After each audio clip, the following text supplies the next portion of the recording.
Pedersen elects to see a free flop. So she raises with 8s, but calls with 7s. Trying to trap. Oh!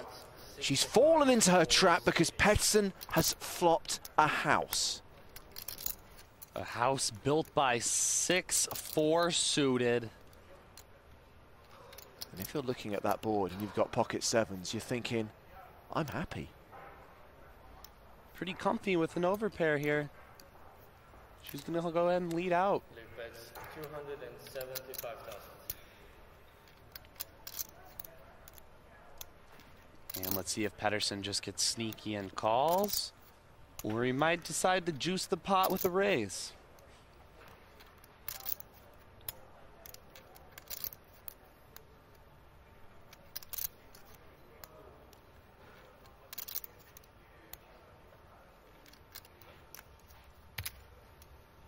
If he could see her hand, he certainly would raise. He gives her credit for something because he's pumped it up.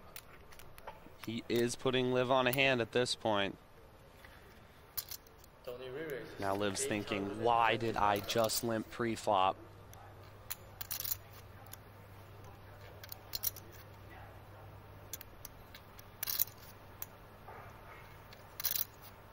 All in. Cool.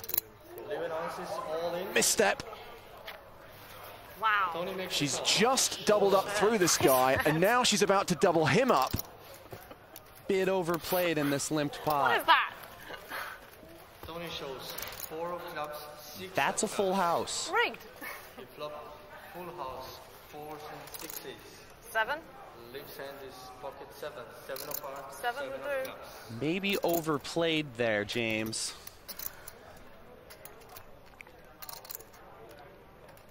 Let's hit the turn card. She knows she needs a 7. Turn card is an ace of hearts. 7. It's the only card that would see her make a bigger full house and eliminate Tony Pedersen. No help for Liv, and Tony will A flush no good against his full house. They switch again. Liv down to 8 million. Tony up to 11.5 million. The word I would use is yo-yo stacking. Riding the roller coaster is our Miss Barry. This was funny, that hand. I was like, please have a 6.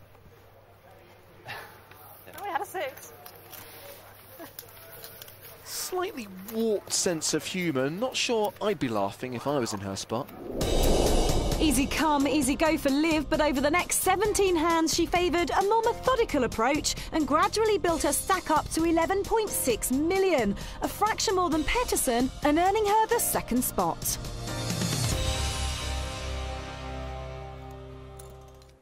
There's previous EPT winner Tanda Win in the middle there. Finished 18th here in San Remo. Blinds up to 125 and 250,000. Pedersen raising the button with King-Queen.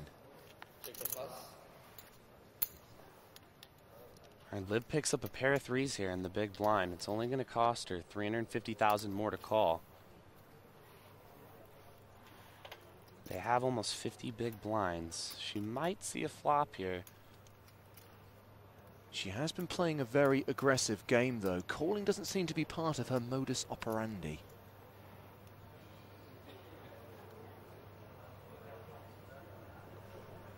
Well, she's thinking about a 3-bet. Trying to take it down. What did you have, about 9? 9? Sometimes the best defense is a good offense. Liv taking the aggressive approach.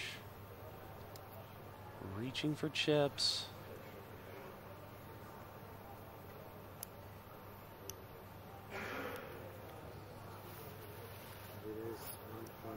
The raises to 1.5 million.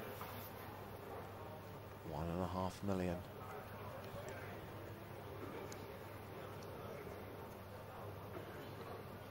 I'm not quite sure whether this is a poker game or a stare-out duel. Whoever blinks first forfeits the pot. You lose. So tense at this final table. Pettersson with the call. Decides to see a flop in position. 3.2 million out there. Oh, dream flop for Liv Boeree. A set of threes, top pair for Pettersson. Pettersson in bad shape, picking up top pair with a good kicker in a 3-bet pot. She had the betting lead pre-flop. She is going to continue. What price Pettersson comes over the top? Looks like no slow playing here.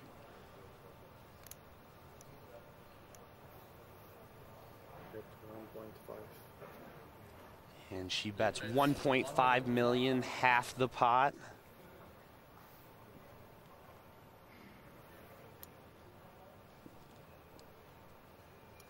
And there's no question all the money's going in. Is it going to be on the flop or the turn?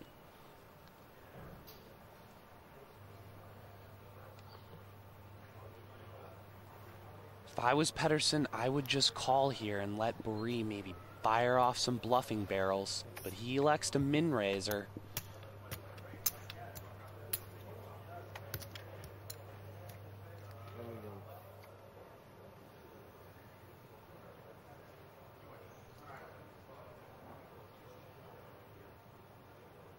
Faced with that raise, what should she do? Pettersson's committed almost half of his stack at this point. I think she is going to move all in, thinking Pettersson's going to call.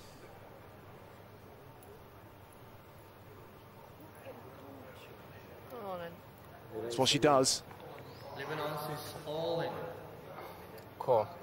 And he makes the call. She shows the set of threes. Pettersson with just a 2% chance to survive. Runner needed for the fin.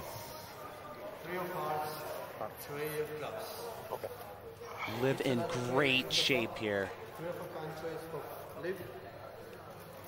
Let's see the turn count. Pettersson resigned to his fate.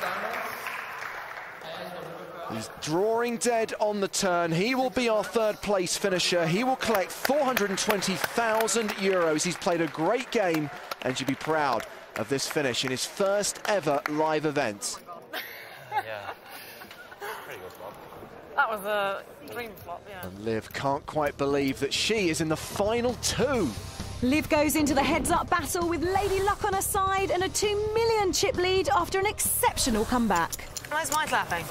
But the tough young Swede won't be going down without a fight. With 3 EPT cashes already to his name, Jacob wants a title to add to his collection. Will we have a king or a queen of San Remo? So the stacks are pretty even, and here we are going to sweat with Jakob Carlsen, playing the hand from his perspective, only seeing his hole cards.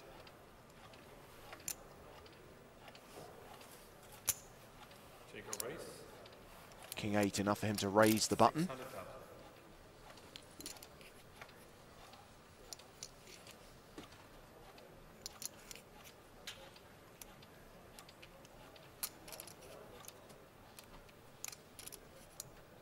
We might see some fireworks here. They're heads up for the largest ever EPT title. So Liv has made the call. I think it's fair to say she does this with a pretty wide range, William. She's willing to see the flop, heads up. Carlsen picks up a pair with a king-high kicker. It's a very dangerous board, though. 3 clubs, and he doesn't have one. He's probably going to bet here to protect his hand.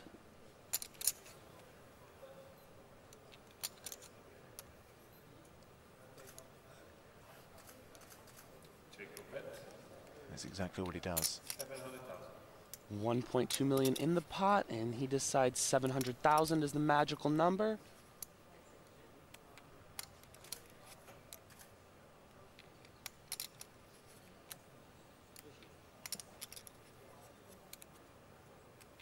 The stare-out contest continues.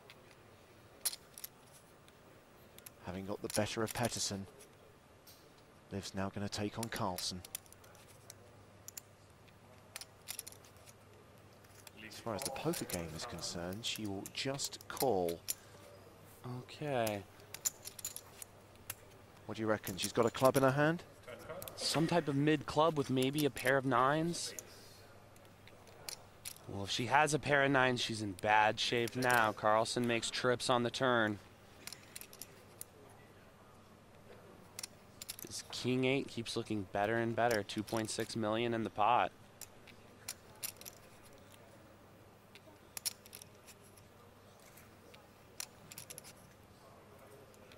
But I guess he has to bet again in case she does have a club and is chasing that flush. He can't slow play at this point. Liv's shown she has some type of hand by calling the flop.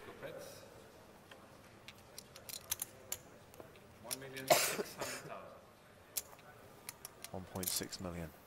Right around 60% pot. I like this bet a lot out of Carlson. It's too small for her to fold a 9.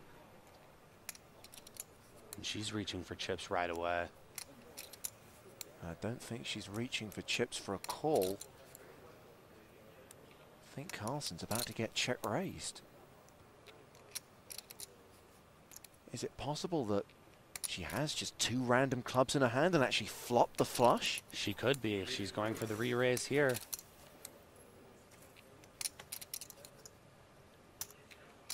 $2 million on top. And Carlson faced with the decision now. He knows he has the 8. What does Liv have?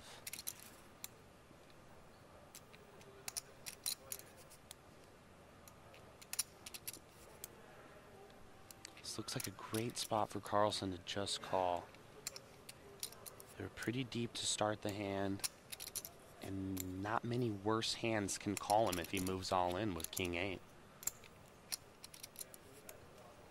Only a few 8x combos that are worse than Carlson's king kicker.